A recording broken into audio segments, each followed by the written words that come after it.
দর্শক কিন্তু এই মুহূর্তে লাইভে যারা আমার সাথে যোগ দিয়েছেন এবং ভবিষ্যতেও এই ভিডিওটি দেখবেন এবং শেয়ার করবেন, তাদের সবার প্রতি রইল আমার সশ্রদ্ধ সালাম। আসসালামু আলাইকুম ওয়া রাহমাতুল্লাহি ওয়া বারাকাতুহু।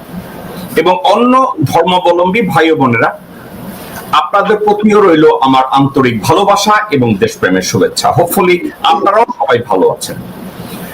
দর্শক বিন্দু, আজকের দুই তিনটা ইম্পর্টেন্ট বিষয়, খুবই ইম্পর্টেন্ট বিষয় আপনাদের সাথে আমি আলোচনা করব। এখন এই দুই তিনটা বিষয় কি?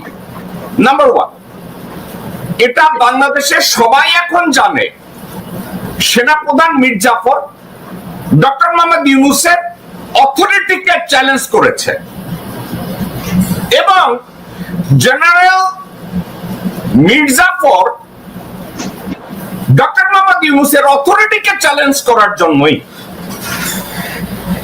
জুলাই সনদ পাঠের মধ্যে ডক্টর মোহাম্মদ ইউনূস বিডিআর পিলখানার সাবজেক্টটা টানতে পারে না, শাপলা চত্বর হত্যাকাণ্ড টানতে পারে নাই। কেন পারে নাই? একটা কারণে পারে নাই। সেনাপ্রধান মীর জাফর বলেছে এই দুইটা সাবজেক্ট টানলে এইসব জুলাই টুলাই সনদ আমি মাঠল দেব, আমি এই করব, এবং তার সাথে যোগ দিয়েছে বাংলাদেশের নাফরমান মুনাফিক ভারতীয় তর্পি বাহকরা। উনি এই দুইটা সাবজেক্ট নিয়ে কথা বলতে পারেন নাই। এবং উনি যখন জুলাই সনদ পাঠ করে, এনসিপি তথাকথিত যোদ্ধারাও ঢাকা ছিল না, দুইটা। আর সেনাপ্রধান মীর জাফরের সত্যিকার অর্থে শক্তিটা কি? ডক্টর মোহাম্মদ ইউনূসের অথরিটিকে চ্যালেঞ্জ করার জন্য সেনাপ্রধান মীর জাফরের সত্যিকার অর্থ কি বড় বড় গান আর বন্দুক? নো, কারণ ওগুলো অকার্য। পৃথিবীতে আপনারা একটা জিনিস আপনাদেরকে বুঝাই, সবার অনেক কান্ট্রিতে নিউক্লিয়ার ওয়েপন আছে। অ্যাজ অফ টুডে, দ্বিতীয় বিশ্বযুদ্ধের পরে নিউক্লিয়ার ওয়েপন কে ব্যবহার করছে? কেউ করে না। সব আছে অনেক কান্ট্রিতে, কিন্তু নিউক্লিয়ার ওয়েপনের ব্যবহার হচ্ছে না। সেনাপ্রধান মীর জাফরের কাছে অনেক আগ্নেয়াস্ত্র আছে, কিন্তু এটা ব্যবহার করার মতো হ্যাডাম, ট্রেনিং, দূরদর্শিতা অথবা এটা ব্যবহার করার মতো ক্ষমতা ওয়াকারের নাই। তাহলে ওয়াকারের ক্ষমতা কি? ওয়াকারের মেইন ক্ষমতা, মেস্টেসি পাওয়ার, আপনাদেরকে বলি, ক্যাবিনেটের সবচেয়ে শক্তিশালী মন্ত্রণালয় স্বরাষ্ট্র মন্ত্রণালয়, ওটা যার নিয়ন্ত্রণে থাকে, পুলিশ যার নিয়ন্ত্রণে থাকে, বিজেপি যার নিয়ন্ত্রণে থাকে, এবং ইন্টেলিজেন্স এজেন্সিগুলো যার নিয়ন্ত্রণে থাকে, he become the most powerful. Doctor Mohammad ইউনূসের পাশে কতগুলা ল্যাঙ্গট পরা হারামজাদা আছে। এই হারামজাদা নপুংসক, এরা কি জানে? এরা কি জানে কাহিনী কি? এরা জানে না, এদের কোনো ধারণাও নাই। আরেকটা বিষয় নিয়ে কথা বলবো। বিএনপির এক সময় সেনাপ্রধান ছিল 2002 সালে। চিটাগংয়ে একটা ড্রামা করা হয়েছে জনসমক্ষে, কেউ টেরও পান নাই কাহিনী কি। ওখানে একটা ড্রামা হয়েছে, আমি এই ড্রামাটা নিয়েও কথা বলবো, যার সাথেও সেনাপ্রধান মীর জাফর জড়িত। এখন দেশের সার্বিক পরিস্থিতিতে ডক্টর মোহাম্মদ ইউনূস যদি তার পাওয়ার কনসলিডেট করতে না পারে, এত জনসমর্থন থাকার পরেও, ঠিক যেভাবে বিএনপির ভারপ্রাপ্ত চেয়ারম্যান এত জনসমর্থন থাকার পরেও তার ল্যাঙ্গট পরে রয়ের সাপোর্ট দরকার, ল্যাঙ্গট পরে ভারতীয় সাপোর্ট দরকার, ল্যাঙ্গট পরে রয়ের আশীর্বাদ নেওয়া দরকার, আওয়ামী লীগের পাছায় তেল মাখা দরকার। ঠিক doctor Mohammad Yunus become one of them. দর্শকবৃন্দ, আজকে এই বিষয়গুলো নিয়ে আমি কথা বলবো একজন সম্মানিত গেস্ট। আসুন আমি আমার গেস্টের সাথে আপনাদেরকে পরিচয় করিয়ে দেই। মেজর শেখ জালাল উদ্দিন আহমেদ, আসসালামু আলাইকুম, আপনাকে স্বাগত জানাচ্ছি। ওয়ালাইকুম সালাম ওয়া রাহমাতুল্লাহি ওয়া বারাকাতুহু।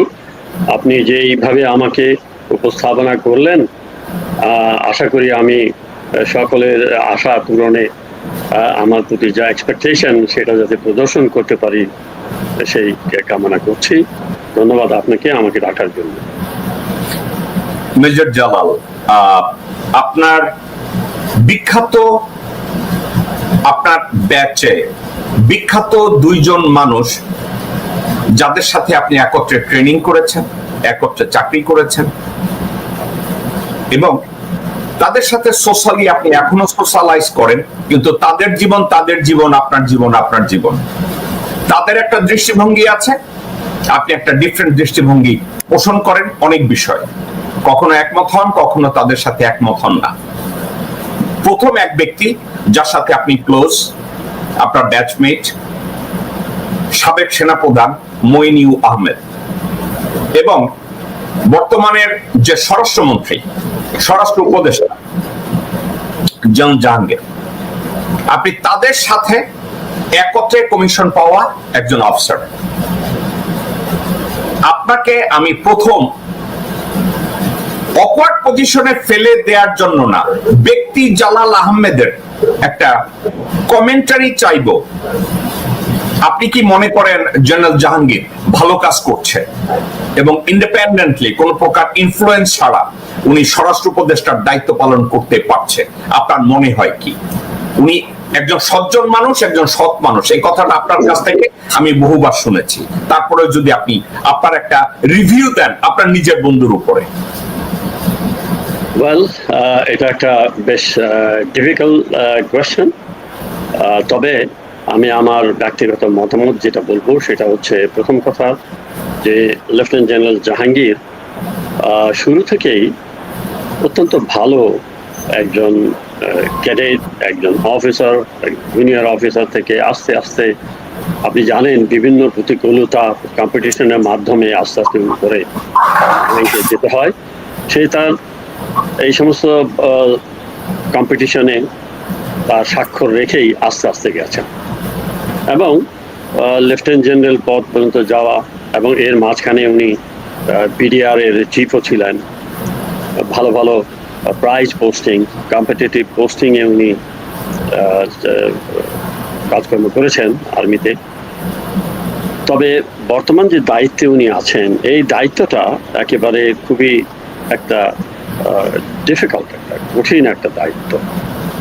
একটুখানি আমি বলি আমার মত, সেটা হচ্ছে যদি এটা গতানুগতিক ডেমোক্রেটিক সিস্টেমের গভর্নমেন্ট হতো তাহলে একরকম হতো। আমার মতে এই সরকারটা, অন্তর্বর্তীকালীন সরকারই বলুক আর যাই বলুক, এটা একটা বিপ্লবী সরকার। এই সরকার গঠিত হয়েছে একটা রক্তক্ষয়ী সংগ্রামের পরে, অব্যবহিত পর।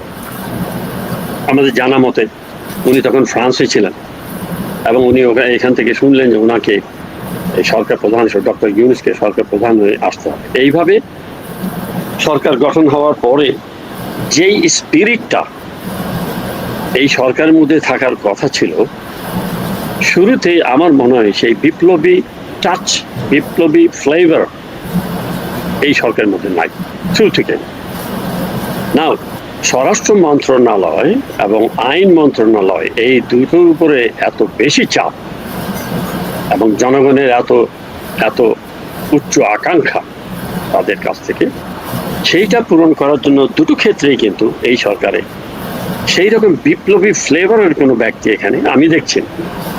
এবং পত্রপত্রিকায়, ইলেকট্রনিক মিডিয়াতে যা দেখি তাতেও এইটার প্রমাণ পাই না যে আইনের দিক থেকে আইন মন্ত্রণালয় ভালো কাজ করেছে, অথবা আইন শৃঙ্খলা রক্ষার জন্য যে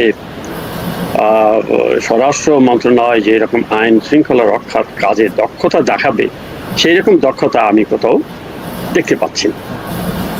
আমার বন্ধুবর অত্যন্ত সফল একজন সেনা কর্মকর্তা, কিন্তু ওখানে যে কমপ্লেক্স সিচুয়েশন, এই সিচুয়েশনে যা দরকার ছিল সেটা হলো handling situation with iron hand. এখানে মানুষের মন জয় করার কোনো সুযোগ নাই, কার মন জয় করবে? সুতরাং এই যে অত্যাচারগুলো হয়েছে, হত্যা হয়েছে, এই যে পার্সোনাল পারসিকিউশনগুলো হয়েছে, এগুলির শুধু বিচারই নয়, ইমিডিয়েট তাৎক্ষণিক বিচার করা উচিত, তাহলে যদি জনগণের মনে শান্তি আসে। কিন্তু সেটা আমি দেখছি না। এবং আইন শৃঙ্খলা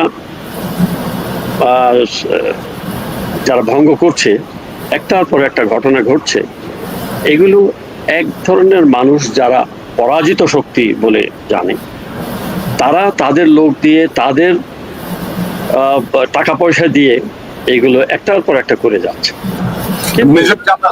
মেজর জালাল, সাবজেক্টটা কি এটা হতে পারে যে যেই এলিমেন্টটা ওনার দরকার, ইন্ডিপেন্ডেন্টলি একজন মানুষ দেখে যে দেশের সংবিধান অনুযায়ী এই বিচারগুলো করা দরকার, কিন্তু প্রোটোকলে উনি পেরে উঠছেন না, ওনাকে আটকে দেওয়া হচ্ছে যে এরপরে এখানে যাওয়া যাবে না। সাবজেক্টটা কি, ওনাকে আপনি যতটুকু চিনেন ব্যক্তি হিসাবে, উনি দেখার পরে কাজ করবেন না এমন মানুষ তো উনি না।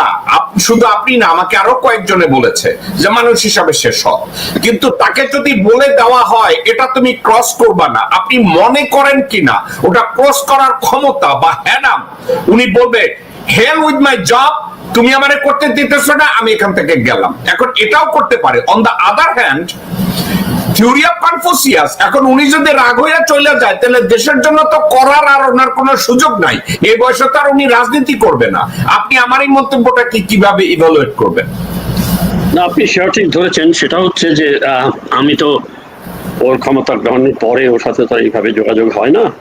আর তবে কর্মক্ষেত্রে যা দেখছি, সিচুয়েশন যেভাবে হ্যান্ডেল করছে, তাতে মনে হচ্ছে তার কোথাও যেন একটু বাধ্যবাধকতা আছে, যেটা আমরা অদৃশ্য, আমরা সঠিকভাবে জানি না। আমি শুধু অনুমান নির্ভর বলতে পারছি যে সে যেহেতু পিওর সোলজার এবং সে ঠিক কাজ করেই যাবেন, সঠিক কাজটা করে যাবেন কোনো রকমের বাধা ছাড়া। কিন্তু আমার মনে হচ্ছে কোথাও কঠিন কিছু পদক্ষেপ নিতে গেলে তার অদৃশ্য কোনো বাধ্যবাধকতা থাকতে পারে।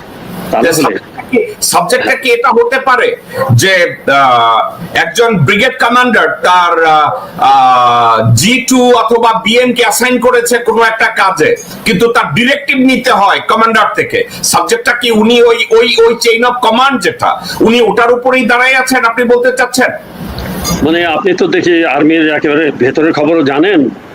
আপনি কিভাবে জানলেন এত কিছু তা জানি না। তবে ব্রিগেড কমান্ডারের যে স্টাফ থাকে, ব্রিগেড অথবা জিওসির যে স্টাফগুলো থাকে, G2, G3, G1 বা কর্নেল স্টাফ, এরা কিন্তু শুধু আদেশ পাস করে থাকে, তারা নিজস্ব কোনো আদেশ দেওয়ার ক্ষমতা থাকে না। তো কমান্ডারের হুকুমেই কত করতে হয়। তো এখন মন্ত্রণালয়টা এত বড়, এত বিশাল, এত বড় দায়িত্ব, ওইখানে কি এইরকম ধাঁচে কাজ হয় কি না আমার অভিজ্ঞতা নাই। তবে এইটা দৃশ্যত যে কোনো সিম্পল আইকিউর মানুষের বুঝতে পারবে যে উনি যেইভাবে, যে যতটা দৃঢ়তার সাথে করতে চাচ্ছেন, উনি হয়তো পুরোটা পারছেন না। এটা একজন মানুষ এটা বুঝতেই পারে না। আমিও তাই ভাবছি।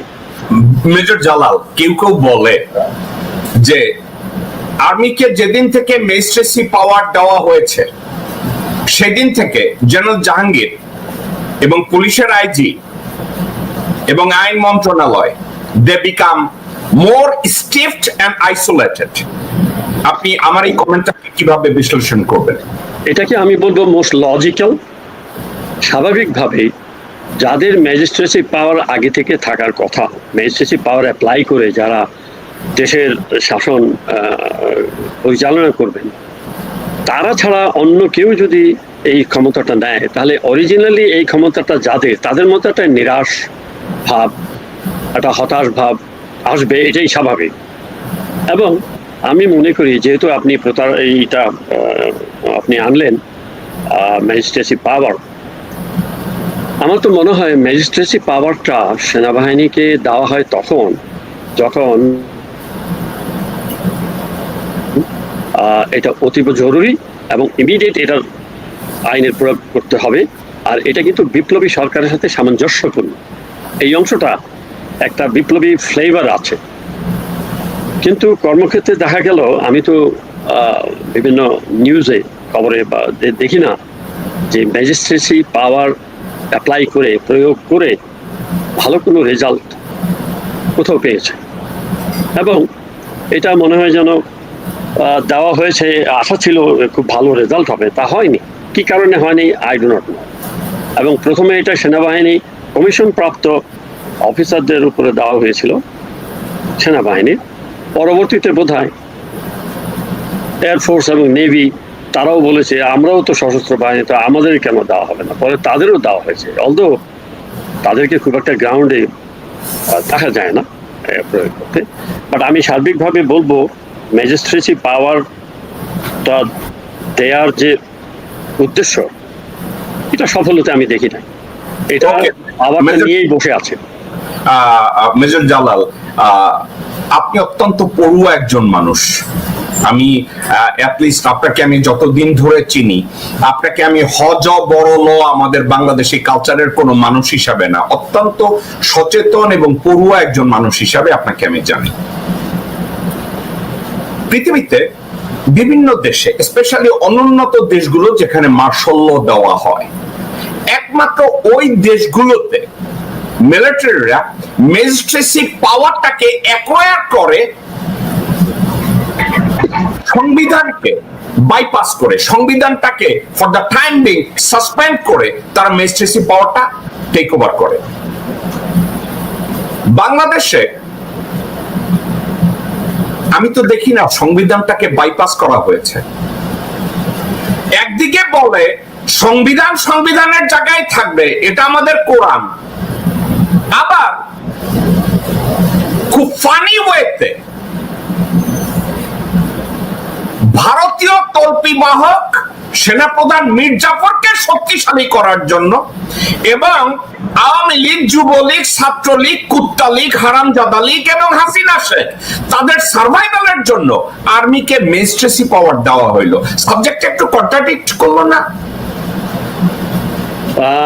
আপনি আপনার দৃষ্টিভঙ্গি যে তা অবশ্যই অবান্তর নয়, এটার মধ্যে বলার অপেক্ষায় রাখে যে এরকম একটা সম্ভাবনা থাকে। তবে কথা হচ্ছে যে আমি আগেই বলেছি যে ম্যাজিস্ট্রেসি পাওয়ার দেওয়ার জন্য যে সুফল এই সরকারের জনগণের জন্য পাওয়ার কথা ছিল সেটা দৃশ্যত হয়নি। এটা অবশ্যই আমি আপনার সাথে একমত।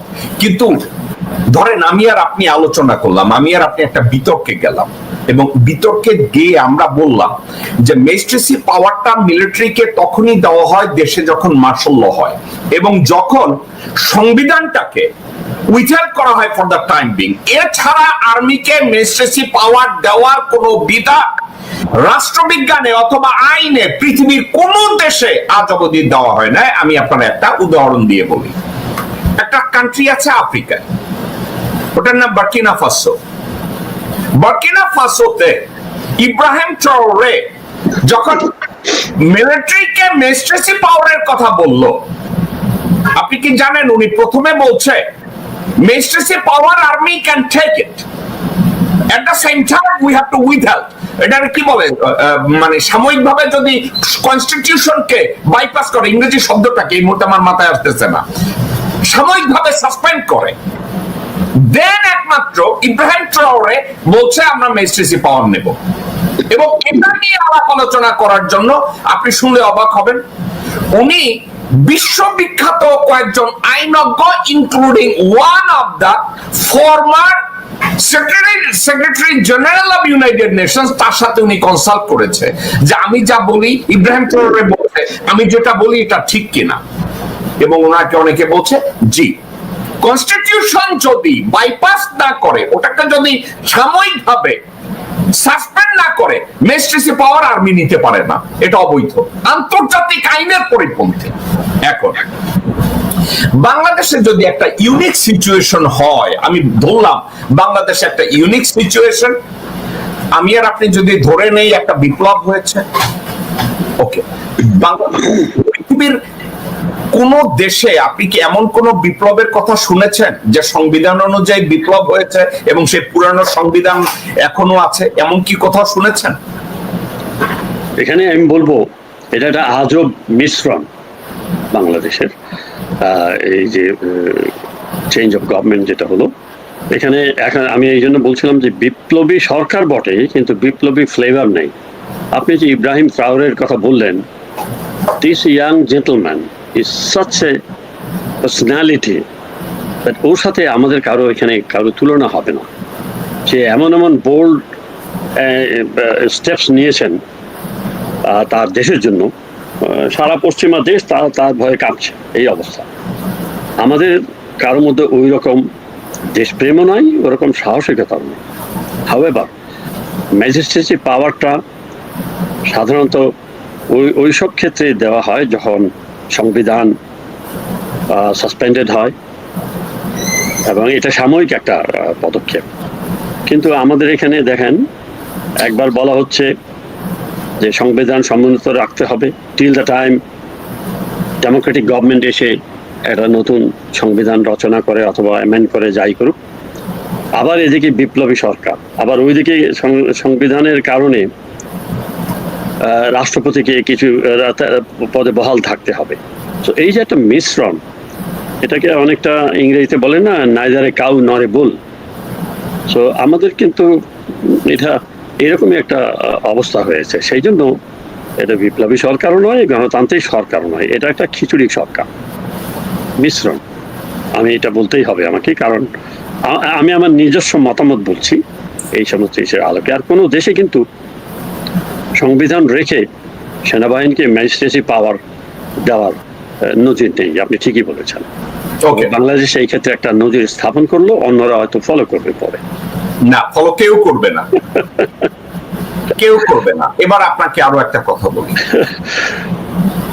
আমি বলেছি যে যদিও স্ট্যান্ডার্ড প্রোটোকল অনুযায়ী স্বরাষ্ট্রমন্ত্রীর চেয়ে পররাষ্ট্রমন্ত্রীকে অগ্রাধিকার দেওয়া হয় প্রোটোকল অনুযায়ী, কিন্তু দেশের ল এনফোর্সমেন্ট এন্ড জুডিশিয়ারিকে কভার করে একটা মন্ত্রণালয়, যার জন্য এটা অত্যন্ত পাওয়ারফুল একটা মন্ত্রণালয়, সেটা হচ্ছে স্বরাষ্ট্র মন্ত্রণালয়।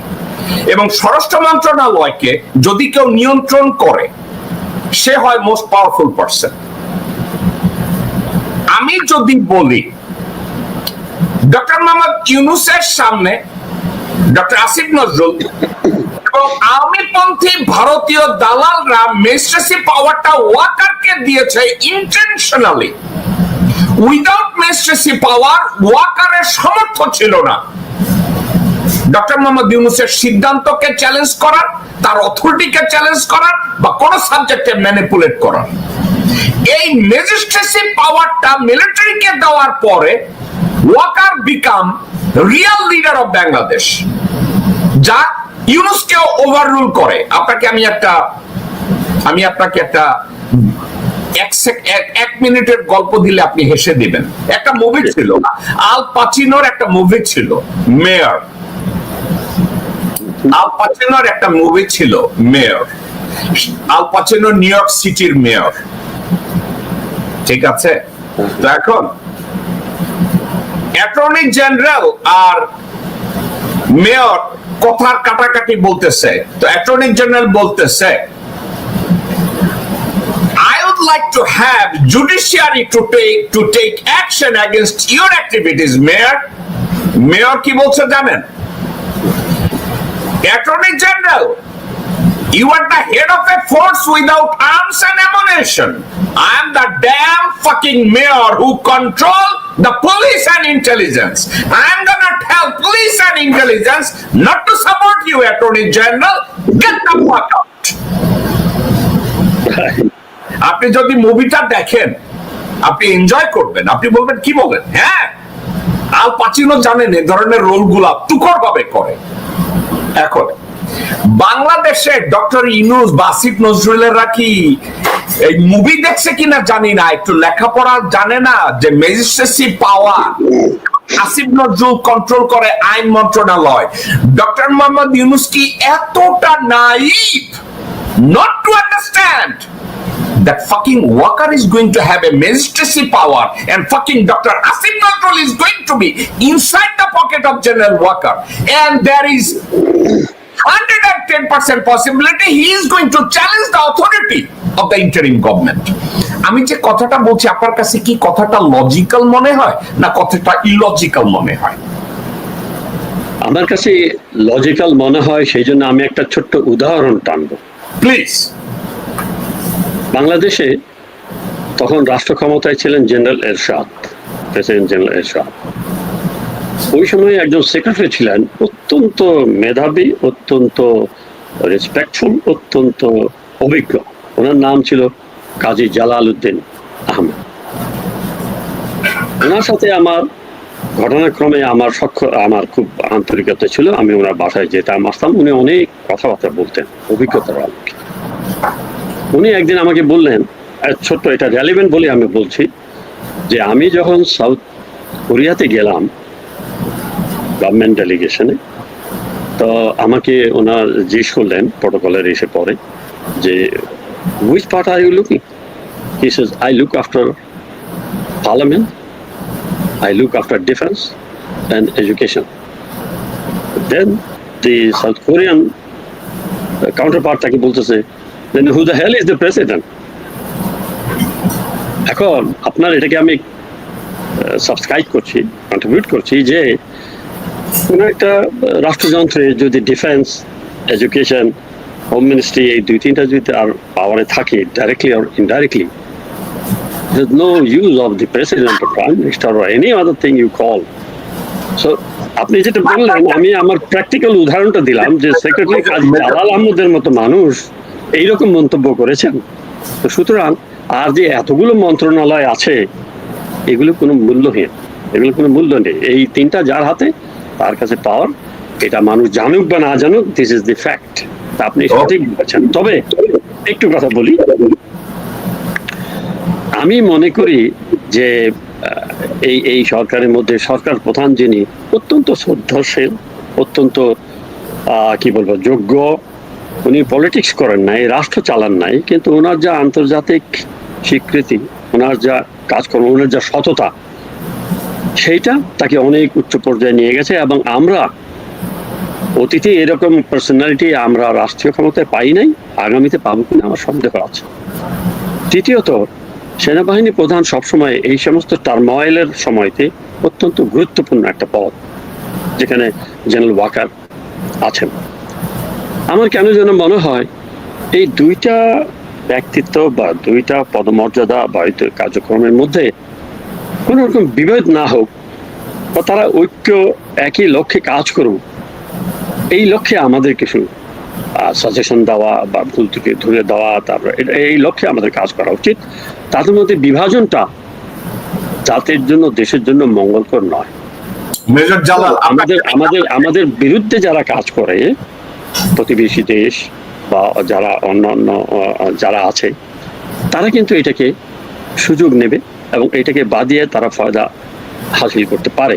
তাই আমাদের উচিত হবে, আমি মনে করি, ইটস মাই পার্সোনাল ভিউ, যে এই দুজনের মধ্যে যতটা সম্ভব রিলেশনশিপ সিমেন্টেড করা উচিত। আমাদের লক্ষ্যমাত্রা একটা স্বাধীন সার্বভৌম দেশ মাথা উঁচু করে দাঁড়াবার যে ইচ্ছা, প্রয়াস, এটা যাতে উজ্জীবিত থাকে, এটা হলো আমার রিকোয়েস্ট। ওকে, আপনাকে আমি একটা কথা বলি। আমেরিকায় একজন প্রধান বিচারপতি ছিলেন সুপ্রিম কোর্টের, ওনার নাম ছিল জ্যারি রেইনকোয়েস্ট। 80-র দশকে, 70, 80, 90-এর দশকে উনি ছিলেন আমেরিকার প্রধান বিচারপতি, জ্যারি রেইনকোয়েস্ট। সে কথায় কথায় বলছে, এ pastor can be an angel but he cannot be replaced with the imam. No. Right. Okay. এখন ওয়াকার হচ্ছে protector of Indian interest in Bangladesh, protector of Awaमी League interest in Bangladesh, protector of Muji family in Bangladesh. How would you replace this guy with the patriot Bangladeshi? I'm just asking. I'm just curious. How? প্রথম কথা হচ্ছে তার এই role সম্পর্কে আমি অতটা অবহিত নই। আমি শুনি যে হ্যাঁ তাই সে বিভিন্ন স্বার্থে কাজ করে, বাট আমি তার সপক্ষে কোনো সলিড আমি বাট আপনি বলছেন যেটা এটা আপনার মতামত, আই রেসপেক্ট দ্যাট। ওকে, আমিও আপনার কথাটাকে রেসপেক্টফুলি নিলাম, কিন্তু আপনাকে যে কথাটা আমি আপনাকে বলি, from day one this guy starts lying. প্রথম দিন থেকে সে মিথ্যা কথা বলা শুরু করেছে। আমি বিডিআর হত্যার বিচার করব। প্রথম কথা, army chief do not have the power to guarantee the result of the judiciary. প্রথম দিন থেকে মিথ্যা কথা বলা শুরু করেছে। এক, দুই, day one he protected 253 individual, those who used to work for RAW in Bangladesh. 656 জনের মধ্যে 253 জন ছিল র অপারেটিভ। ইন্ডিয়ান হাই কমিশনের 11 জন কর্মচারী। এখন আপনি আমাকে একটু বলেন তো, একজন প্যাট্রিয়ট আর্মি চিফ 656 জন দেশদ্রোহীকে প্রোটেক্ট করার জন্য উনি জামাইয়া করে ক্যান্টনমেন্টে রাখবে এবং তাদেরকে পালায়া যাওয়ার সুযোগ দিবে। এরপরে আপনি মেজর জালাল বলবেন আমার কাছে তো প্রমাণ নাই। এরপরের প্রমাণগুলো কি একটা কথা আছে না, জামাই আইলেন মুলার দিনে আইলেন না। তো জামাই কইতেছে গত 1 মাসে মুলা ছাড়া কিছু খাওয়ার নাই শাশুড়ি আম্মা, মুলার দিনে আলিকে মুলা আমার পাশা দিয়া দিতেন। তো এখন জেনারেল ওয়াকার ভারতের কল্যাণকামী কিনা, আওয়ামী লীগের কল্যাণে কাজ করে কিনা, এটা বাংলাদেশে যদি কেউ বলে আমার কাছে আর প্রমাণ নাই, তাহলে স্বয়ং আল্লাহ তাআলা যদি কাউরে দিয়া জিব্রাইল ফেরেশতারে দিয়া ওহী পাঠায়া বলে ধরো তোমাদের কাছে এই একটা ওহী পাঠাইলাম, general Waker is all Indian, all Mujib Sheikh, all Chhatra League Jubo League, এর বাইরে আর কিছু নাই। এখন এরপরেও আমি আর আপনি বলতে পারি ভাই আমরা প্রমাণ নাই বা প্রমাণ কই অথবা জানি না, এই কথাটা কেন বলি জানেন? ধরেন আপনি আর আমি জানি, জানার পরে আমরা কি করব? জানার পরে আমি আর আপনি কি করব? আমাদের সামনে দুইটা রাস্তা। যদি প্রতিবাদ করি, বাংলাদেশে গেলে এখনো তাদের এনাফ লোকজন আছে, গুলি করে আপনারা ফলাই দেব, নতুবা আবার এই ওয়াকারের তত্ত্বাবধানেও তারা করছিল। এই ওয়াকারই তো বহু জায়গায় গুম খুন করাইছে, তার সাথে জড়িত ছিল। ভাই কার দরকার আছে দেশে যাই আমি যে বলবো হ্যাঁ ভাই আমি জানি, গুলি করে ফলাই দিব, তো লাভটা কি? তো এর চাইতে সহজ রাস্তা কোনটা? আমার বড় ভাই জালাল আহমেদ যেভাবে বলে জানি না, আপনি বলছেন আমি শুনলাম, এটা আপনার মতামত, এটা সেফ রাস্তা। এটা এবার আমাকে কিছু বলতে দেওয়া যাবে? Please, absolutely. আচ্ছা, প্রত্যেকটা ঘটনারই কিন্তু কয়েকটা ব্যাখ্যা থাকতে পারে, তাই না? এই যে আপনাকে দেখছি, আপনি আমাকে দেখছেন, অনেকে আমাকে দেখছে, আমাকে দেখেও কিন্তু একদল বলবে একরকম, আরেক দল আমার এই একই ছবি একই কথা শুনে বলবে অন্যরকম। সম্ভব কিনা? there may be a third party who may say different other than these two. ঠিক সেইভাবে আমি বলি, যেই সময়তে একটা অরাজকতা চলছিল, যখন পলাতক গভর্নমেন্ট যখন পালিয়ে গেল, গভর্নমেন্ট ফল করলো, parliament gone, everything, law and order situation to the rocks, ওই সময়তে যদি নিয়ন্ত্রণহীন ভাবে চলতে দেওয়া হতো বা কেউ যদি কিছু কন্ট্রোল করতো না করতো, তাহলে রাস্তাঘাটে যাকে যেখানে পেতো মারধর করে মেরে ফেলতো, পিষিয়ে ফেলতো। এটা কি যুক্তিসঙ্গত কিনা? পথে ঘাটে হত্যাকাণ্ড হতো। আচ্ছা, আওয়ামী লীগের যাদেরকে যারা চিনত, এই জনগণ আর ছাত্র জনতার যে বিপ্লব, যে উচ্ছ্বাস, তখন বাঁধ ভাঙা অবস্থা, এবং ওগুলো ধরে পথে ঘাটে এদেরকে হত্যা করতো, পিটিয়ে মেরে ফেলতো। যদি ওরকম একটা ঘটনা ঘটতো, তাহলে বাংলাদেশটার অবস্থাই বা কি হতো? এবং অন্য অন্য রাষ্ট্র এখানে হস্তক্ষেপের একটা সুযোগও পেয়ে যেত, এবং এই অরাজকতা সহজে নিরসন সম্ভব হতো না। However, যদি আরেকটা লাইন শুধু, সেটা হচ্ছে জেনারেল ওয়াকার যদি এই অর্থে করে থাকে যে এই অরাজকতাটা বন্ধ হোক এবং এদেরকে আপাতত একটা শেল্টার দেই যাতে এই অরাজকতা না হোক, লেট দিস সিচুয়েশন বি কুল, তারপরে তাদের যা যেটা আছে সেটা হবে। তো সেই ক্ষেত্রে ইন্টেনশনটা কিন্তু বলা যাবে একরকম ভালোই। তবে খারাপ যে দিকটা, মানে যেটা ক্রিটিসিজমের, সেটা হচ্ছে যারা যারা দাগি আসামি, যাদের বিরুদ্ধে কেস আছে, তারা নির্বিঘ্নে দেশ ছেড়ে পালিয়ে গেল কিভাবে? তাদেরকে কেন আইন শৃঙ্খলার হাতে তুলে দেওয়া হলো না? এই জায়গাটায় ক্রিটিসিজম আছে, আমি মানি, কিন্তু তার উদ্দেশ্যটা শুরুতে কিন্তু পজিটিভ হতেও পারে। যায় না, না বলা যায় না। আপনি বলা কেন যায় না? আপনি যেমন আমাকে বলছেন, আপনি একটু যদি ধৈর্য ধরে আমার লাইনটা শুনেন। 653 জন লোক, তাদের প্রত্যেকটা মানুষের বিরুদ্ধে মোর দেন 10 or 20 হোমিসাইড, প্রত্যেকটা মানুষের বিরুদ্ধে হিউজ করাপশন মামলা, প্রত্যেকটা ক্রিমিনাল ওখানে 653 জন। এখন আপনি এটা বলতে পারেন that even a criminal must have his or her constitutional right to have a fair trial, fair judgment in the court of law. আপনি যদি এটা বলেন, of course আমি এটা বিরোধিতা করি না, কিন্তু মেজর জালাল 653 জন ক্রিমিনালের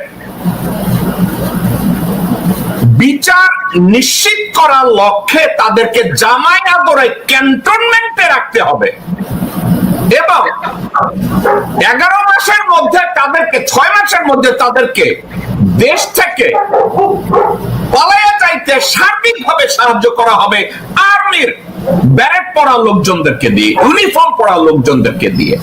উদ্দেশ্য কোনটা ছিল? এদেরকে রাস্তাঘাটে ধরে মেরে ফেলা, ঠেকানো, সুবিচার পাওয়ানো, নাকি দেশ থেকে বের করে দেওয়া?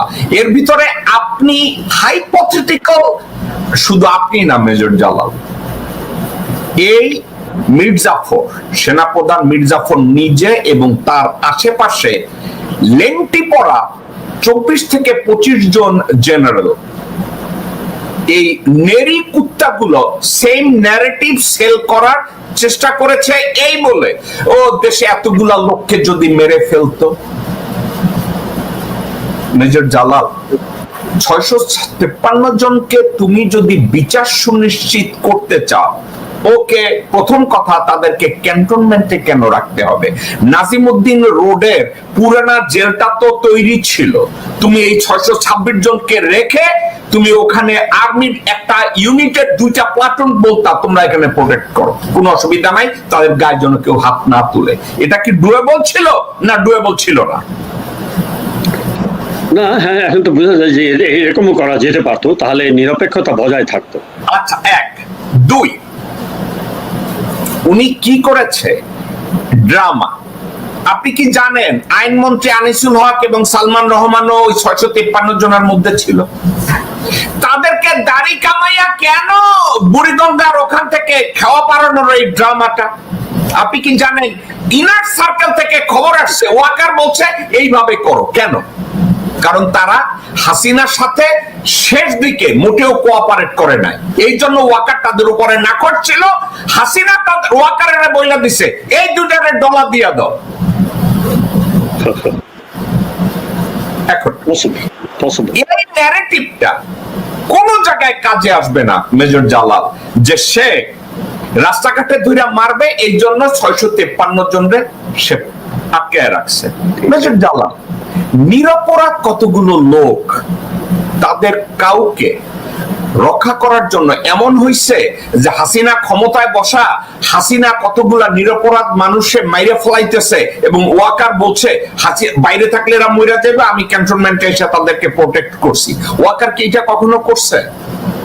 না, তো জানো এটা তো হয়নি কখনো, করে নাই কখনো। তাহলে বান্দির পুত হঠাৎ করে আজ এই 653 জনের তাদেরকে প্রোটেক্ট করতে হইব ক্যান্টনমেন্টে নিয়া স্পেশাল ট্রিটমেন্ট দিয়া, ওরা এই অথরিটি কে দিছে?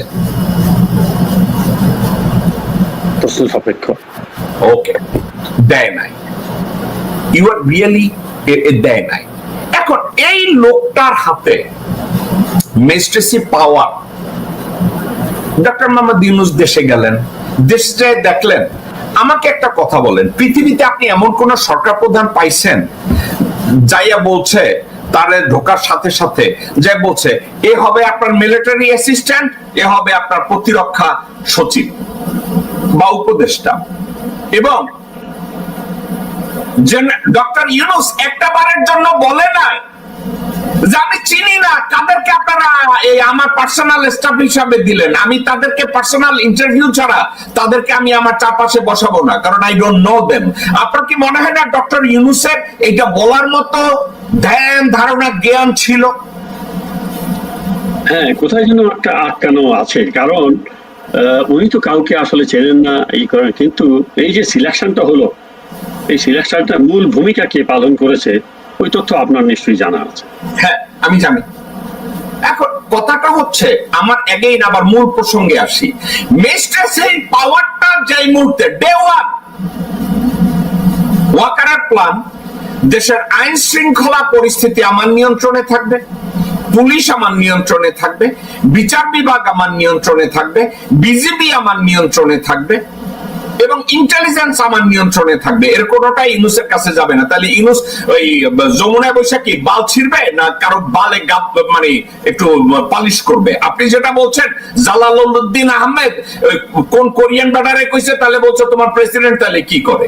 এখন আমি যদি এই সেম প্রশ্নটা করি, এইগুলো যদি সব ওয়াকারের নিয়ন্ত্রণে থাকে, তাহলে ইউনূসের হাতে আছে কি? প্রশ্নটা অবান্তর নয়। এবং আমার আরেকটা কথা, যে যদি পাশের দেশে দেখেন বিজেপি ক্ষমতায়, নরেন্দ্র মোদী প্রধানমন্ত্রী, লম্বা 3টা এসে স্বরাষ্ট্রমন্ত্রী কিন্তু ওই বিজেপির যে সেকেন্ড ম্যান বা যে নাকি যে সবচেয়ে ক্ষমতাধর, সে কিন্তু আর কোনো মন্ত্রণালয় নেয়নি এতদিন ধরে। অমিত শাহ যেই বিজেপি ক্ষমতায় গেছে, তার সবচেয়ে প্রভাবশালী ব্যক্তি স্বরাষ্ট্র মন্ত্রণালয় নিয়ে থাকে, আর কোনো মন্ত্রণালয় না।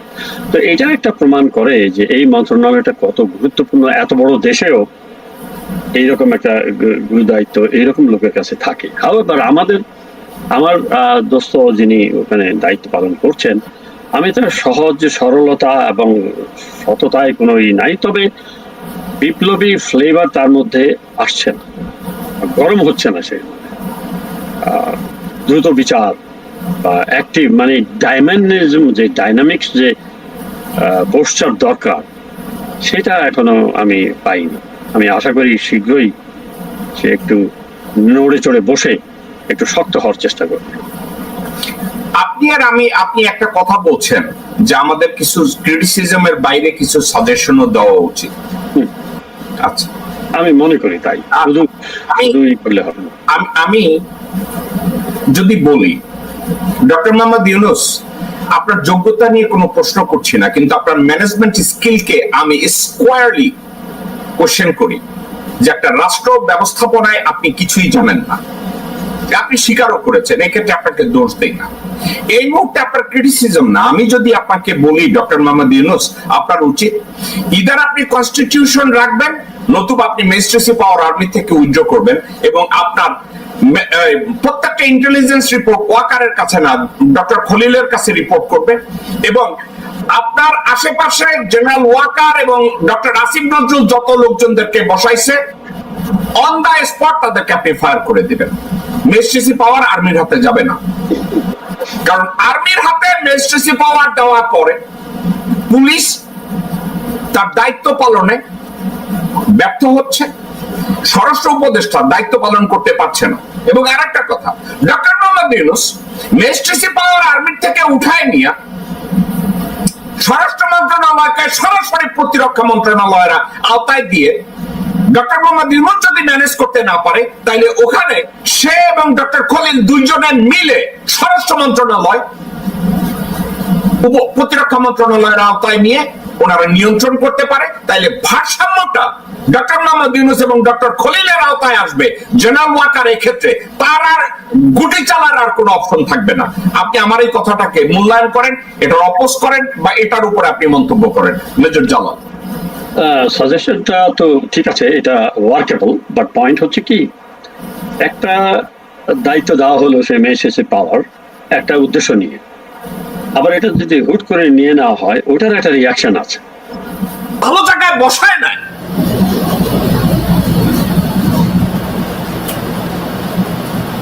একটা লোক যদি কোনো জায়গায় মারা যায় and there wasn't any witness, এখন ওখানে একটা লোক মারা গেছে, কোর্টে হাজির হয় নাই। আরেকটা কথা আমাকে একটু বলেন তো,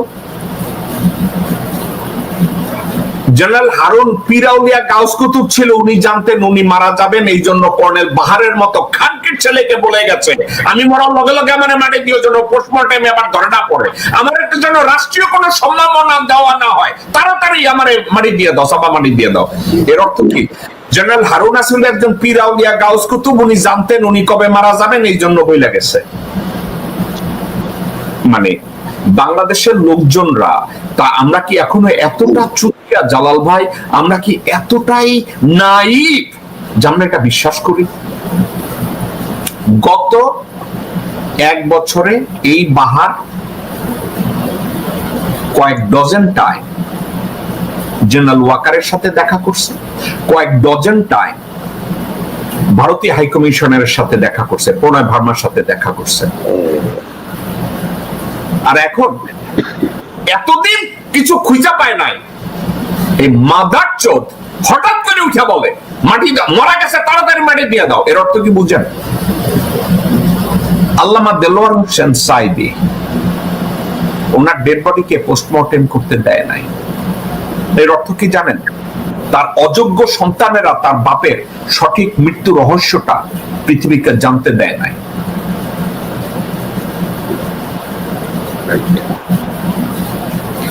একজন লোক তার মৃত্যুটা কেন হইছে, যে কোনো মানুষ, আল্লাহ না করুন আমি যদি এখন, আপনি যদি কালকে শুনেন আমি কোনো একটা হোটেলে মারা গেছি এবং আপনি আমার আপন ভাই, আপনি প্রথমেই ডিমান্ড করবেন আমার ভাইয়ের পোস্টমর্টেমটা করে আমি জানতে চাই কারণটা কি। হার্ট অ্যাটাকে মারা গেলে আমি জানবো হার্ট অ্যাটাকে মারা গেছে। আমার কেউ বিষ খাওয়াই মারলে বাইরে আমি বিষ খাইছি, আমার কেউ খুন করলে বাইরে আসবে খুন করছি। কিন্তু মরার লগে লগে কর্নেল বাহারের দিয়া এই তিনটা ওনার চাওয়া পাওয়া হঠাৎ মিডিয়াতে ছাইরা দেওয়া কি প্রমাণ করে মেজর জালাল? এখন আমি একটুখানি একটু 2-1 মিনিট সময় বেশি নেব প্লিজ। না, আমি লিউটেন্যান্ট অবস্থায় কাম্বাসে SINT-তে জেটিসি OW জেটিসি করি, তখন জেনারেল হারুন মেজর ছিলেন এবং আমার ইনস্ট্রাক্টর ছিলেন। সেইভাবে প্রথম তার সাথে আমার দেখা। অত্যন্ত ভদ্র, অত্যন্ত কেপেবল, আর ওনার এডুকেশনাল ব্যাকগ্রাউন্ডও ছিল কোয়াইট হাই এবং খুব ভালো ছিলেন। যাই হোক, তারপরে বিভিন্ন সময়তে তার সাথে দেখা সাক্ষাৎ হয়েছে, কাজকর্ম করেছে। লাস্টলি উনি রিটায়ারমেন্ট পরে, আমিও রিটায়ারমেন্টের পরে আমার DHS এর বাসা পরবর্তী লেনেই তার বাসা, দেখা সাক্ষাৎ হয়েছে। তার বাসায় আমি গেছি, ওনার সাথে আমি বিভিন্ন জায়গায় যাতে দেখেছি অত্যন্ত সৎ মানুষ এবং মানুষকে সাহায্য করেন। কিন্তু তার এই ডেস্টিনির সাথে সম্পৃক্ততা আমাকে অবাক করেছে, এবং তার সাথে উনি এইভাবে জড়িত হয়েছেন। ওনার মতো এমন একজন মানুষ যাকে আমরা লালন করি, একজন সৎ এবং আদর্শবান ব্যক্তি হিসাবে উনি এরকম একটার মধ্যে জড়িয়ে যাবেন, এটা আমরা কেউ বিশ্বাস করতে পারি না। হাওয়েভার, যাই হোক না কেন, শেষ পর্যন্ত উনি এটা হয়েছেন। কিন্তু ওনার মৃত্যুতে আমি এবং আমার স্ত্রী এতই মর্মাহত হয়েছি, কারণ আমরা ব্যক্তিগতভাবে একে অপরকে চিনতাম, জানতাম, যাতায়াত ছিল। কিন্তু এই মৃত্যুটা যে একটা অস্বাভাবিক, এটা তো সন্দেহ নেই। উনি চলাফেরা করছেন, এমন কোনো রোগ, দুরারোগ্য রোগ নেই যে তার মাধ্যমে ওনার মৃত্যু আসন্ন ছিল। এবং উনি একটা কাজে গেছেন, হাজিরা দিতে হোক যাই হোক, চিটাগং গেছেন, ওখানে রাত্রি যাপন করেছেন, হঠাৎ তার মৃত্যু হয়ে গেল। ওকে, আল্লাহ তাআলা মৃত্যু যে কোনো সময় হতে পারে, যে কোনো মানুষের। কিন্তু স্বাভাবিকভাবে মৃত্যুর পরে পরে যা যা হওয়া উচিত একজন সেনা কর্মকর্তা হিসাবে আমি জানি, প্রথমে তো পোস্টমর্টম হবে। Nobody should touch on that, এটা জানুক ঘটনাটা কি হয়েছে। তারপরে কি হবে, তার সম্মান অনুসারে সেনাবাহিনী তার দায়িত্ব নিয়ে রাষ্ট্রীয় সম্মান দেবে, যে যা প্রাপ্য। এবং উনি অনেক ক্ষেত্রে প্রাপ্ত, একজন বীর মুক্তিযোদ্ধা হিসাবে প্রাপ্য, একজন সেনাবাহিনীর প্রধান ছিলেন, সেই হিসাবে তো অনেক হিসাবে ওনার রাষ্ট্রীয় সম্মান প্রাপ্য। তারপরে কি হবে, আমাদের জন্য ওখানে তো বনানীতে অবস্থান আছে, সেখানে সমাধিস্থ হবে। এটা হলো স্বাভাবিক নিয়ম। তো ওনার বেলায় কিছু কিছু অস্বাভাবিক হলো, যে পোস্টমর্টম কেন করতে দেওয়া হবে না, এটা একটা প্রশ্ন, বিরাট প্রশ্ন। তার মানে এখানে কিছু লুকানো হচ্ছে। যদি লুকানো হয়, কার জন্য, কার স্বার্থে, অথবা কার ভয়, এটা একটা প্রশ্ন। তৃতীয় প্রশ্ন হচ্ছে, উনি তাড়াতাড়ি মাটি দিতে বলবেন এবং নসিহত করে যাবেন, আমার জন্য এটা করবে, রাষ্ট্রীয় সম্মান দিতে না না মানা করে যাবেন, এইগুলো খুব একটা বিশ্বাস হচ্ছে না। কারণ তার মুখের কথা না, অন্য একজনকে উনি বলেছেন, তার আপন আত্মীয়, তার স্ত্রী পুত্র কন্যা আছে, বা আরো এরকম ঘনিষ্ঠ ব্যক্তিদের কাছে তো উনি এরকম অভিমত প্রকাশ করেছেন বলে আমরা জানছি। তৃতীয় কথা হলো, যেটা আপনি একটু আগে বলেছেন, 1 মাস আগে একটা মানুষ কি করে হঠাৎ করে বলে আমার এই হবে, তার মানে কি উনি জানতে পেরেছিলেন যে ওনার মৃত্যু হবে? যদি ওইটা হয়ে থাকে, তাহলে তো একটা গভীর ষড়যন্ত্রের একটা আলামত পাওয়া যাচ্ছে, এবং ওরা কারা করতেছে সেটাও একটা প্রশ্ন আসে। হাওয়েভার, আমি তার আত্মার শান্তি দোয়া করি, এবং যারা এইরকম কাহিনী যদি বানিয়ে একটা ড্রামা মঞ্চায়ন করে জাস্টিফাই করতে চায় যে এটা মৃত্যু স্বাভাবিক হয়েছে, কিন্তু আর কিছু এটার মধ্যে নাই, কোনো সন্দেহ নাই, তাদের জন্য বলবো যে এই লুকোচুরিগুলো জনসমক্ষে কিন্তু ধরা পড়ে যাচ্ছে। এই প্রত্যেকটা প্রশ্নের জবাব কিন্তু জনগণ চাইছে। এমন একজন ব্যক্তিত্ব, তাকে নিয়ে এত লুকোচুরি কেন? এখানেই একটা প্রভাব চলে আসে, ডাল মে কুছ কালা হ্যায়। তো ওইটা আমি আশা করি যারা এই দায়িত্বে আছে তারা সঠিক এইটা তদন্ত করে বের করবেন এবং জনগণকে জানাবেন। এটা জনগণের জানার অধিকার আছে। সেনাবাহিনী প্রধান ছিলেন, সম্মানিত ব্যক্তি, কোন ক্ষোভে উনি বলবেন আমাকে রাষ্ট্রীয় সম্মান দেবে না? তো এটা আসলে আমার মনে হয় অনেকেরই মনে প্রশ্ন জাগাবে, এবং এটা সমাধান হওয়া উচিত। ওকে, মেজর জালাল, আমি আমার জানা মতে আপনার কোনো পলিটিক্যাল অ্যাফিলিয়েশন নাই, আমার জানা মতে। আপনি তারপরেও আপনার রাজনৈতিক করতে গেলে কারো না কারো প্রতি শ্রদ্ধাবোধ থাকতে পারে। যেমন আমার আমার ব্যক্তিগতভাবে আমার শ্রদ্ধা রয়েছে, ভালোবাসা রয়েছে। নওয়াব স্যার সলিমুল্লাহর প্রতি আমার শ্রদ্ধাবোধ আছে, মাওলানা ভাসানীর প্রতি আমার শ্রদ্ধাবোধ আছে, একে ফজলুল হক তার প্রতি আমার শ্রদ্ধাবোধ আছে, মুজিব শেখ তার প্রতি আমার শ্রদ্ধাবোধ নাই, এটা যদি বলি ভুল বলা হবে, কারণ বাংলাদেশের স্থপতি যাদের জন্য বাংলাদেশ প্রতিষ্ঠা হয়েছে, উনি একটা ইম্পর্টেন্ট চরিত্র, যার জন্য ওনার প্রতি আমার শ্রদ্ধাবোধ আছে। কিন্তু আধুনিক বাংলাদেশকে রাষ্ট্র হিসাবে মূল্যায়ন করার জন্য আমার সবচেয়ে বেশি শ্রদ্ধাবোধ এবং ভালোবাসা রয়েছে মরহুম রাষ্ট্রপতি জিয়াউর রহমানের উপরে। এখন হাসিনার শাসনামলে এই শ্রদ্ধাবোধটাকে এমন একটা পর্যায়ে নেওয়া হয়েছে, সেখানে মুজিব শেখকে বানানো হয়েছে খোলাফায়ে রাশিদিনদেরকেও, পারে তো ওনাকে নবী বানায়া দেয়। এখনো দেখা যায় এই যুগে বিএনপি এখনো সরকার গঠন করে নাই, কিন্তু বিএনপির কিছু লোকজন তারেক রহমানকে একেবারে ফেরেশতা পর্যন্ত বানায়া দেয়। আমি একটা নেরি ল্যাঙ্গট পরা হারামজাদার একটা বক্তব্য আপনাকে শুনাইতে চাইতেছি। বিএনপির ভারপ্রাপ্ত চেয়ারম্যান জনাব তারেক রহমান সাহেব নেলসন ম্যান্ডেলা হ্যামিনিয়লের ভাসিওয়ালাকেও ছাড়িয়ে গিয়েছে। জনাব তারেক রহমান নাকি বর্তমান শতাব্দীর অবিসংবাদিত নেতা নেলসন ম্যান্ডেলাকেও ছাড়াইয়া গেছে, এবং তার জনপ্রিয়তা নাকি মেসোপটেমিয়ার হ্যামিলনের বাসিওয়ালার চেয়েও উনি অতিক্রম করেছে। এই চাটুকারিতা, এই পাচাটা শুনেছি তারেক রহমান খুব পছন্দ করে। এ ধরনের চাটুকারিতা, এ ধরনের পতিতাবৃত্তি, এ ধরনের পাচাটাকে আপনি কোন দৃষ্টিতে দেখেন? আমার দৃষ্টিতে যে ব্যক্তিদেরকে এত বেশি উপরে উঠানোর জন্য মানুষ অস্বাভাবিক কথাবার্তা বলে, তাদের প্রতি সতর্ক হওয়া উচিত। যেই ব্যক্তি সম্পর্কে বলছে সেই ব্যক্তির নিজেদের, কারণ এইভাবে চাটুকারিতা করে করে আমরা ভালো মানুষকেও কিন্তু খারাপ করে ফেলি।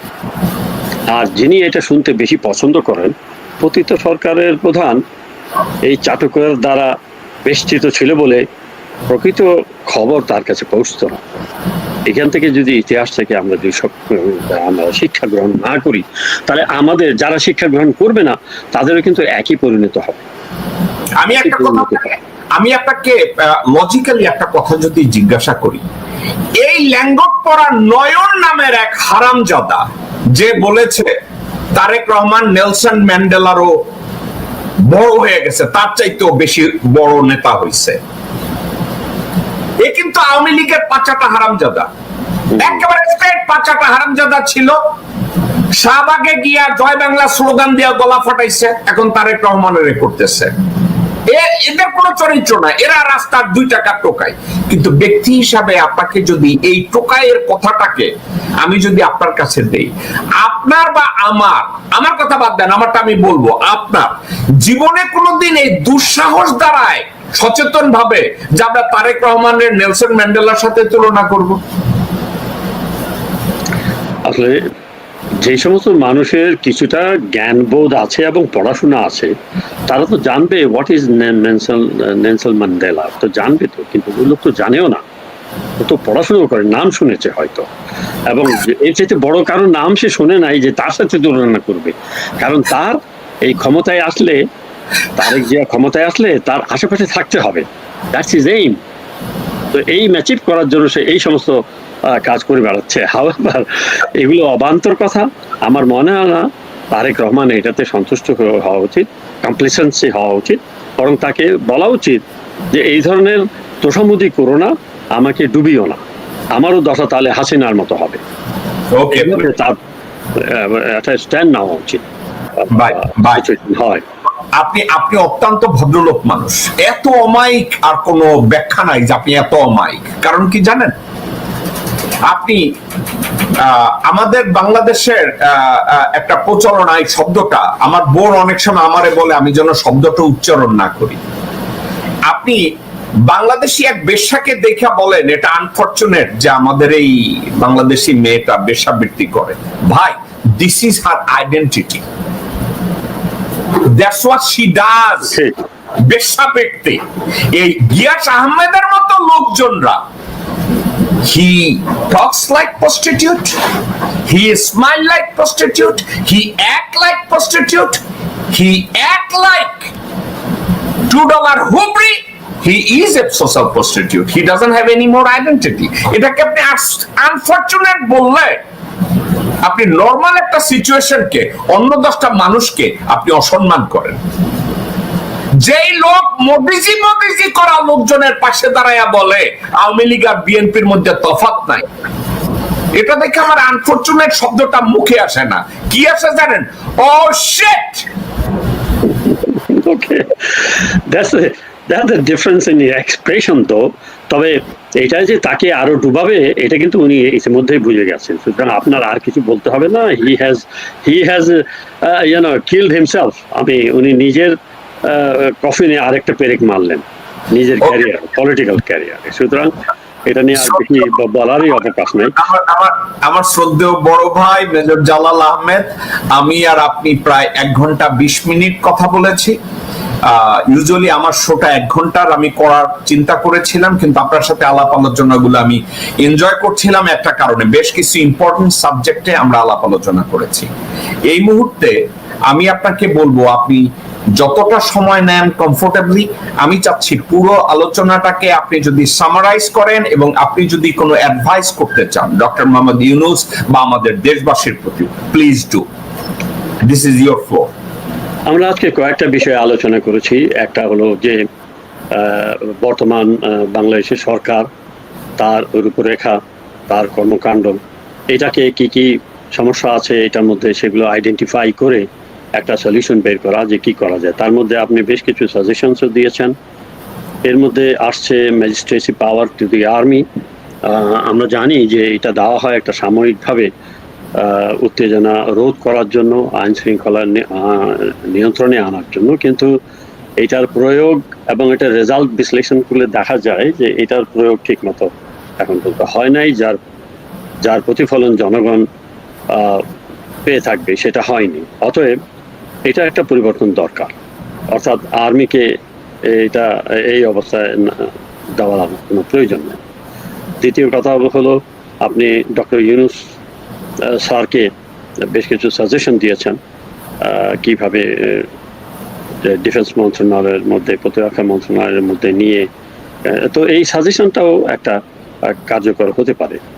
আর আমি মনে করি যে আমাদের এই সরকারের মধ্যে একটা ব্রাঞ্চ থাকা উচিত যেটার নাম হবে এথিক্স অফিস। এটা উন্নত বিশ্বে এথিক্স অফিস আছে, কোনটা রাইট কোনটা রং এইটা বিবেচনা করে সরকারকে জানার জন্য একটা অফিস থাকে। এইরকম একটা সেল ডক্টর মোহাম্মদ ইউনূস রাখতে পারেন, যে রাইট আর রংটা চিহ্নিত করে ওনাকে জানাবেন, সেই অনুসারে উনি ব্যবস্থা নেবেন। তো সেটা একটা সাজেশন আমি মনে করি। এটা আমেরিকাতে আছে, আপনি জানেন, ইউরোপিয়ান ইউনিয়নে বিভিন্ন দেশে আছে, এটা সুফল আছে। আর একটা কথা হচ্ছে যে এই যে বিএনপি এবং আওয়ামী লীগের যে অবস্থান, এটা সম্পর্কে আমি বলবো, অনেকে বলে থাকেন যে আওয়ামী লীগ আর বিএনপি মুদ্রার এপিঠ ও ওপিঠ। এটার কিছু কিছু যৌক্তিকতা আছে, যৌক্তিকতা যেমন ক্ষমতায় গেলে ওদের আচরণ অনেকটা একই রকম হয়ে যায়। তো আমরা আশা করব যে এইবার যদি যেই ক্ষমতায় আসুক, আমরা জানি না কে ক্ষমতায় আসবে ইলেকশনে, তো তারা যাতে এই ইতিহাস থেকে, পুনরাবৃত্তির ইতিহাস থেকে শিক্ষা গ্রহণ করে নিজেদেরকে একটু রেকটিফাই করেন, এবং আওয়ামী লীগ যেই পন্থায় চলেছে বিএনপি সেই পন্থায় না যাক, বিপ্লবী চেতনাটা তাদের ধারণে থাকুক। তা না হলে, আর আমি আরেকটা বলবো যে ছাত্র জনতা যারা একটা বিপ্লব সাধন করেছে, অবিশ্বাস্য বিপ্লব তারা সাধন করে ফেলেছে, তারা ঐক্যবদ্ধভাবে একটা শক্তি হিসাবে যেন থেকে যায়। কারণ আমার অভিজ্ঞতায় যা দেখছি, যদি ইলেকশন হয়ে যায়, হস্তান্তর হয়ে যায়, বছর খানিকের মধ্যেই চেহারা পাল্টে যাবে, আবার সে পুরনো এসে, তখন এই শক্তিটা যারা বিপ্লব করলো, এই শক্তিটা যেন আবার তাদের বিরুদ্ধে লাগানো যায়, সেই রকম ভাবে তাদেরকে অ্যাক্টিভ থাকতে হবে। আমি আশা করি আপনার সাথে কথা বলে আমারও ভালো লাগলো। আমার ক্ষুদ্র জ্ঞানে, অল্প অভিজ্ঞতায় আমি বেশ কিছু কথা বলেছি, আপনার মনোভূত নাও হতে পারে, বাট আমি নিজস্ব মতামতটাই বলে গেছি। আর লাস্টলি আমি বলবো, আমার শ্রদ্ধা আছে সমস্ত জাতীয় নেতাদের প্রতি, এবং শেখ মুজিবুর রহমান ওনার যেই ত্যাগ তিতিক্ষার মাধ্যমে এই যে আমরা স্বাধীনতা পেলাম, সেটা অনস্বীকার্য। তবে আধুনিক রাষ্ট্র এবং পরিচালনায় যে দক্ষতা প্রেসিডেন্ট জিয়াউর রহমান দেখিয়েছেন, এটা আজ পর্যন্ত আর কারোর মধ্যে দেখিনি। আমার সৌভাগ্য হয়েছে টাঙ্গাইল ব্রিগেড হেডকোয়ার্টারে চাকরির সুবাদে যখনই উনি হেলিকপ্টার নিয়ে বিভিন্ন জায়গায় বক্তৃতায় আসতেন, আমি ওখানে থাকতাম ব্রিগেড কমান্ডারের সাথে, এবং অনেকবার তার সাথে আমি সেখান করে তার সাথে লাঞ্চ করেছি, ওয়ার্কিং লাঞ্চ, এবং কথাবার্তা শুনেছি। তাতে আমি দেখেছি একটা দৃঢ়চেতা, অত্যন্ত ব্যক্তিত্ব সম্পন্ন একজন ব্যক্তি, যার নিজের কোনো লোভ, পার্সোনাল কোনো লোভ, লালসা, টাকার প্রতি মায়া বা ইত্যাদি কিছু ছিল না। তাহলে সেই জন্য তার প্রতি আমার শ্রদ্ধা। এবং এই বলে, এবং আপনার সাথে বিভিন্ন বিষয়ে আমার ঐক্যমত আছে। পরবর্তীতে আরো কোনো জাতীয় বিষয় নিয়ে আলোচনা হলে আমি আমি ইনশাআল্লাহ আপনার সাথে পার্টিসিপেট করব, আপনি আমাকে জানাবেন। এবং আমাকে প্রথমবার এই যে আপনি সামনে সকলের সামনে পরিচয় করিয়ে দিলেন, সেই জন্য আপনাকে ধন্যবাদ। আজকে আমি এখানেই শেষ করছি। আল্লাহ হাফেজ। মেজর জালাল, আপনাকে অনেক ধন্যবাদ। আজকের সুচিন্তিত মতামত সহ আপনি প্রত্যেকটা বিষয় যেভাবে আপনি সুন্দরভাবে আপনি আলাপ আলোচনা করেছেন, কথা বলেছেন, আমি অনেক কৃতজ্ঞ। আমার দর্শকরা আপনার প্রতি অনেক সন্তুষ্ট। অনেকে আবার এই মন্তব্য করছে যে আপনি থাকায় আমি বোধহয় চিল্লাচিল্লি একটু কম করছি। That's great. প্লিজ করতে পারলেই হলো যে কোনো ভাবে। জি, ওকে, আপনার সাথে আবার ইনশাল্লাহ আমরা আবার অন্য বিষয়ে খুব তাড়াতাড়ি আবারও কথা বলবো ইনশাল্লাহ। আপনার মতো মানুষ কথা বলবে, আমি এই ধরনের ইনভাইট করি জালাল সাহেব, আমি অনেককেই বলি যে আসেন কথা বলেন। দেশের এই মুহূর্তে আমরা যদি কথা না বলি, আর এই বয়সেও যদি আপনারা কথা বলতে না পারেন, আর কবে বলবেন? কবরে গিয়ে ওই জেনারেল হারুনের মতো? এভাবে তো হবে না। ওকে ভাই, অনেক মেহেরবানি। এবার আমি সামারাইজ করব, আপনি থাকতে চাইলে আমার সাথে থাকতে পারেন ইনশাআল্লাহ। আমার সামারাইজেশনের পরে আমরা শেষ করব। জি, ইনশাআল্লাহ। দর্শকবৃন্দ, এই ছিল আমাদের শো। আমি মেজর জালাল সম্পর্কে আপনাদেরকে আগেই বলেছি, ভদ্রলোক। ওনাকে আমি সম্মান করি কয়েকটা কারণে, তার ভিতর একটা হচ্ছে ওনার চিন্তা করার একটা অ্যাবিলিটি আছে, এবং চিন্তা করার জন্য প্রত্যেকটা মানুষের রিসোর্স দরকার, এডুকেশন দরকার, স্টাডি দরকার। এই ভদ্রলোকের এগুলো আছে, লেখাপড়া করেন, বুঝেন। এবং আরেকটা সাবজেক্ট আমি দেখছি, ভদ্রলোক অত্যন্ত প্যাশনেট আমাদের দেশের প্রশ্নে এবং আমাদের দেশের মানুষের প্রশ্নে। আমি যেমন মুখের দিকে কোন মানুষের কুত্তা ব্যবহার দেখলে বইলা ফলাই, শালা কুত্তার বাচ্চা, ওই ভদ্রলোক এটা বলে না। অত্যন্ত জালাল ভাই তার স্বভাব সুলভ ভঙ্গিতে চেষ্টা করে একজন মানুষকে মানুষ হিসাবে ট্রিট করার জন্য। এর অর্থ এটা না যে আমি করি মানুষ হিসাবে ট্রিট করি না, আমিও করি, কিন্তু এই সুযোগটা আমাকে অনেকে দেয় না। However, যে বিষয়গুলো নিয়ে আমরা আজকের কথা বলেছি, মেজিস্ট্রেসি পাওয়ার। দর্শকবৃন্দ, ডে ওয়ান আমি বলেছি, কনস্টিটিউশনকে অ্যালাইভ রেখে মেজিস্ট্রেসি পাওয়ার যখন আর্মিকে দেওয়া হয়, তাহলে ভায়োলেশন অফ কনস্টিটিউশন। এই কথাটা আমি ডে ওয়ান আমি বলে আসছি। হয় কনস্টিটিউশন অনুযায়ী চালাও, নতুবা কনস্টিটিউশনকে ডিসলভ করো ফর দ্য টাইম বিং। দুইটা একত্রে চলবে না, because giving magistracy power to the armed forces service violate existing constitution। এক। দুই, ওয়াকার অত্যন্ত চতুরতার সাথে তাকে দিয়ে এই ম্যাজিস্ট্রেসি পাওয়ারটা নেওয়াইছে এই জন্য যাতে সে ডক্টর মোহাম্মদ ইউনূসকে আইসোলেটেড করতে পারে। কারণ বাংলাদেশের বিচার ব্যবস্থা without the cooperation of police, without the cooperation of intelligence, without the cooperation of home ministry, Yunus সাহেব কিছু করতে পারবে না। ইউনূস সাহেব হবে তখন ঢাল নাই, তলোয়ার নাই, নিধিরাম সর্দার। উনি নামকা ওয়াস্তে তত্ত্বাবধায়ক সরকার প্রধান, অথচ কোন এক্সিকিউটিভ পাওয়ার তার হাতে নাই যে ইমার্জেন্সি কোনো কিছুকে উনি ফেস করতে পারে। আমি আপনাকে বলি, গড ফরবিড, সচিবালয়ে আগুন লাগছে, ডক্টর ইউনূসকে কেউ ফোন করে বললো ডক্টর ইউনূস ওখানে আগুন লাগছে, ডক্টর ইউনূস আস্তে করে বলবে এটা তো আমি দেখি না, এটা তো হোম মিনিস্ট্রি দেখে। তাহলে হোম মিনিস্ট্রিতে কে আছে? হোম মিনিস্ট্রিতে যেই থাকুক, হোম মিনিস্ট্রির ইনচার্জ হলো ওয়াকারুজ্জামান। তাহলে ডক্টর ইউনূসের কাছে আছে কি? সীমান্তে ভারতীয় সোলজাররা 10 জন বাংলাদেশিরে মাইরা ফেলাইছে, ডক্টর ইউনূসকে জানানো হইলো ডক্টর ইউনূস সীমান্তে তো 10 জন মানুষকে মেরে ফেলছে। উনি তাড়াতাড়ি বলবে বিজেপি কে ডাকো, বিজেপির প্রধানকে কল করো। উনি বিজিবির প্রধানের কল করার আগে দেখা যায় বিজিবির প্রধান ওয়াকারের সাথে গল্প করতেছে, কারণ ওয়াকার আর বিজিবির প্রধান এরা দুইজনই রয়্যাল লোক। তাহলে ইনুস চালাইতেছি কি? এখন ইনুসে বলবে তুমি তাড়াতাড়ি ওয়াকারকে লাগাও, ইনুসের দরজায় বসে রইছে সাইয়দ কবিরের বউ। সে আবার ইনুস স্যারের গিয়ে বলবে স্যার ওয়াকার স্যারকে তো পাওয়া যাইতেছে না, সে আসলে কলই করে না, কারণ সেও ইন্ডিয়ার স্বার্থ রক্ষা করে। দর্শকবৃন্দ, জগা খিচুড়ি অবস্থা,